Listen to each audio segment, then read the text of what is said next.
Hi, I'm Jennet Ingle, the 5-Minute Reedmaker. If you're watching this on YouTube, would you go ahead and click subscribe for me and maybe notify? And this way you always know when I drop a new episode, and it makes it easier for other people to find my channel and to become better Reedmakers and happier musicians. Thank you so much. 2 weeks ago, week before last, I was in Flagstaff, Arizona for the International Double Reed Society Conference, and it was so much fun. And it has been a while since I brought my reeds and myself and my playing to high altitude. Flagstaff is around 7,000 feet. Indiana is around 600 feet above sea level. So it's a big difference. And in the past, when I have gone to altitude, my main agenda has been survival. Like, I needed a reed to work today to perform this thing. I needed a reed to work this month for me to be able to, like, get around in a gig in Breckenridge or in a gig in Wyoming, right? Like, this has just been about what can I do to survive this situation. But this year, at IDRS, I was performing, and I do have a reed that I performed on. But I was also there being supportive of oboists who were there. I wanted to help people with their reeds. I wanted to sell people reeds that were functional at that altitude for them, so that they could go around and try oboes, go around and play things, feel good about their playing, even though, it was hard to breathe and things were difficult. So I was able to be a little bit more systematic and a little bit more analytical about what I was actually doing to survive that. And then, of course, after that week ended, I came back down and played a music festival up in the middle of Lake Michigan, so effectively at sea level. And so I thought it might be interesting today to just take a look at some of the reeds that I adjusted up in Flagstaff for 7,000 feet and how they appear to me now down here. And I thought I could talk just a little bit about what I actually had to do up there to cope. Okay, let's dig in. So let's take a look at these three reeds. This is a reed that I tweaked at altitude to be available for sale. I wanted it to be sort of a B-flat basic concert reed, not one that was, perfectly tweaked to my exact perfect specifications, but one that was functional and could be adjusted for a potential buyer. That was my goal with this one. And so I will show you sort of the measurements of this and how it differs, what it felt like to me. I found that in general, up at altitude, what I ended up doing, what I found was that the reeds were too closed, that the reeds were too stiff and stuffy. It was almost impossible for me to get response to happen and then to get comfortable vibration and resonance through them. So I ended up doing first, I would go in and pet the kitty, which is exactly the thing I would normally do at any altitude. It's so important. So thinning the sides and the corners of the tip, leaving as much slope within the tip as possible. But then, where this differed, I guess, is that I ended up taking quite a lot more out of the heart, trying to get vibration to really happen. I really focused at the sides of the heart, because I wanted the sides of the reed to be as tight and snug as possible. Because of the dryness, they tended to spread a little bit. But also because I wanted the center of the heart to think it was the thickest part, which it was, so that it would emphasize the opening of the reed. I wanted the reed to hold itself open as much as possible. And for the most part, I was working with reeds that I had day one scraped down at sea level. So I didn't have a tremendous amount of spine built in because I don't do that. So what I did instead was, as I scraped, I focused very highly on the outsides of the reed and especially the outsides of the heart, hoping to get a larger opening.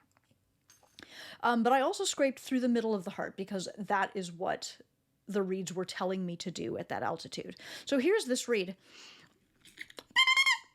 It is not particularly long. I've got it at maybe 70, just under 70. The rooftop is just under 65 at the gutter, and the bottom of the heart right about 60. So those are not unusual measurements for me. But in the center of the heart, whew, it's all the way down at 45, and this side's a little goofier, but down around 43, 46. And in general, for my own reeds down here at sea level, my hearts tend to be much thicker, maybe around like 48, 49, 50. So proportionally then, because it's not that my tip was significantly thinner than it would be down here, the heart is thinner relative to the tip. And so what we end up with down here is a reed that is quite open, and a reed, it's crowing only about a B, which is not unreasonable. But the playing is a little wild, a little flat, a little nutso.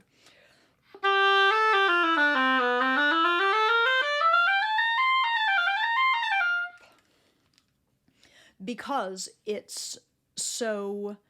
I've thinned the heart so much, the proportions are just a little bit off for where I live now.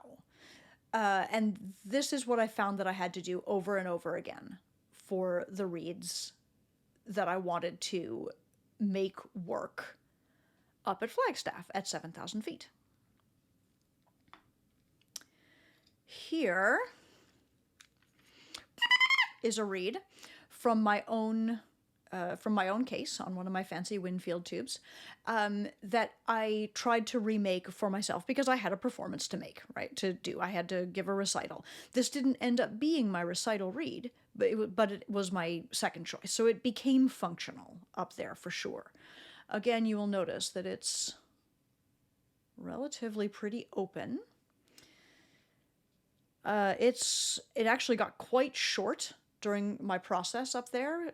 And, this is the process that we all go through. We scrape it to make more vibration. We clip it to tame that vibration over and over and over again. And maybe as I was working on this in my scrape and clip cycle, it got to maybe a little bit of a crazy place. It's kind of short, but also we don't make reeds to look at. We make them to play on.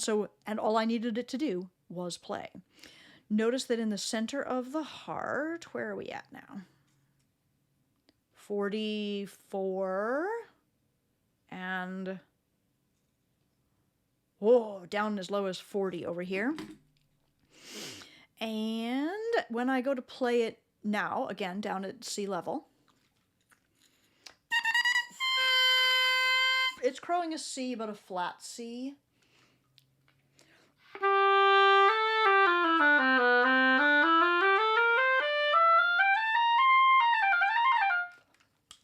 And it's not terrible, right? It feels easy enough, comfortable enough. It's not impossible that I could try to readjust this and remake it a little bit and pull it out for a concert down here. So I haven't gotten rid of it yet. But just notice that that is what I felt I had to do at altitude to my sea level reed to make it work for me. Then my final example here is this guy, which I did end up playing my recital on. And this was my day one recital. So over the course of my week, I learned more things, but I really just had to make this one work right away. But since then, this was my favorite reed up in Flagstaff. I used it to try oboes. I used it to demonstrate things. I used it in the masterclass. I used it in my recital. And it's not that I didn't bother to remake my entire case into high altitude reeds so that I could be there for 5 days. I just made this one and used it, basically. Quickly analyzing. Oh, but I wanted to add that since coming down from Flagstaff, I went to a festival up in Michigan, basically at sea level, and I tried to remake this reed and play on it because I liked it so much in Flagstaff. So since coming down, I've clipped it many times, and I have reworked the sides and corners, and I've tried to like turn it back into a reed down here, and I was only moderately successful. I had to bail out on this reed after, an hour of the Marriage of Figaro opera rehearsal because it just sat too flat. I was having to hold on too tight. It wasn't pleasant for me. But I'm not giving up because it was so nice up there. There may still be some niceness in it. It is at 70 millimeters. My rooftop's at 65. Bottom of my heart is at 60. All of those measurements make sense to me. The center of the heart. This one actually did get left a little thicker. I'm at 48 on the one side, 48 on the other. It feels to me, just as I did that there's a little bit more slope through the heart than might be normal for me. But because I have remade it and clipped it a few times, like it's back up crowing a C.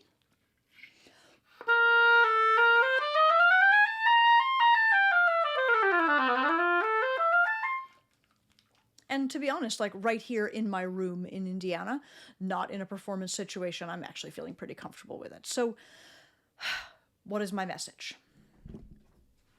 I think what I overall discovered was this, that when I got up to Flagstaff, up to 7,000 feet, I needed my reeds to be more open, to be more vibrant, to be more flexible. Like I did not have the flexibility that I wanted. And to get that, I scraped quite a lot, especially at the sides of the heart and the sides of the tip, but also throughout the heart. So I thinned the sides proportionally more and then thinned the heart overall relative to the entire rest of the reed. That is what it felt like I needed at altitude. When I brought those reeds created at altitude back down here, the thing that I perceive that I need is more separation between the heart and the tip. In other words, the heart is too thin for the tip down here. And it seems to be almost possible, maybe even actually possible, to make those adjustments by thinning the tip even more, sides and corners of the tip, leaving slope in place, thinning the windows behind the tip even more, behind the heart rather, even more, to make the heart think it's thicker. Because the primary thing I'm feeling down here is that the heart isn't strong enough, isn't structural enough to balance the vibration elsewhere in the reed. And so to bring these reeds back around, I'm clipping back, thinning the tip, clipping, thinning the tip, clipping, not touching the heart even a little bit, because that balance between the heart and the tip is the biggest difference that I can see between my sea level reeds and my 7,000 feet in the air reeds. I hope that this has been helpful. This has been a 5-minute Reedmaker lesson. You can follow these short videos right here on YouTube. You can subscribe if you wish. I hope you will. If you would like to reach me to order reeds or cane or a copy of my book, The Happiest Musician, or if you would like to ask me a question that I could answer in a future 5-minute Reedmaker episode, or if you would like to take a look at some of the offerings I have on my site for adult oboists, you can find me at jennetingle.com. Thank you so much for watching. Have a great day.